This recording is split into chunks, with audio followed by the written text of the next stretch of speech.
Hello மக்களே, நேற்று போட்ட வீடியோவில் ஒருத்தர் சிக்கனை வச்சு எதாவது பண்ணுங்கன்னு சொல்லி கேட்டிருந்தாரு. நான் தங்கியிருக்க பீச்சில் இன்றைக்கி தக்காளி சாதம். சரி, அதுக்கு சிக்கனை வச்சு எதாவது தொக்கு மாதிரி பண்ணலாமேன்னு சிக்கனை வச்சு இன்றைக்கி ஒரு ரெசிபி பண்ண போகிறோம். கடைசி வரைக்கும் வீடியோ பாருங்கள். ஃபஸ்ட்டு வெங்காயம், தக்காளி, பச்சை மிளகா, கொத்தமல்லி தழை இது எல்லாத்தையுமே சின்ன சின்னதாக அரிஞ்சு எடுத்து வச்சுக்கலாம். எண்ணெய் சேர்த்து தேவையான அளவு ஸ்பைசஸ் சேர்த்துக்கலாம். வெங்காயம் போட்டு நல்லா பொன்னிறமாக வர அளவுக்கு வதக்கிக்கோங்க.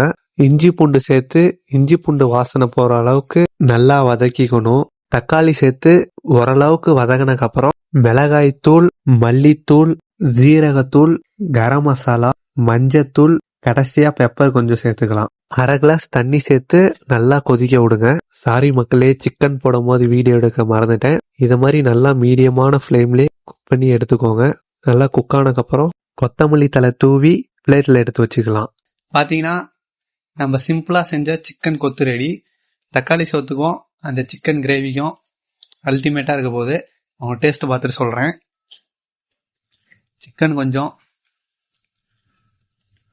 சோறு கொஞ்சம் எடுத்து அடிபொலியாக இருக்குது. நீங்களும் பேச்சுலர் ரூமில் இருந்தால் ட்ரை பண்ணி பாருங்கள். எல்லாருமே ட்ரை பண்ணி பார்க்கலாம். ஓகே மக்களே, நம்ம சிம்பிளாக செஞ்ச சிக்கன் கிரேவி நீட்டாக இருந்துச்சு. நல்லா சாப்பிட்டு முடிச்சாச்சு. நெக்ஸ்ட்டு வேற என்ன டாஸ்க் பண்ணலான்னு கமெண்டில் சொல்லுங்கள். சப்ஸ்கிரைப் பண்ணாதவங்க சப்ஸ்கிரைப் பண்ணி பாருங்கள். டாட்டா, பாய் பாய்.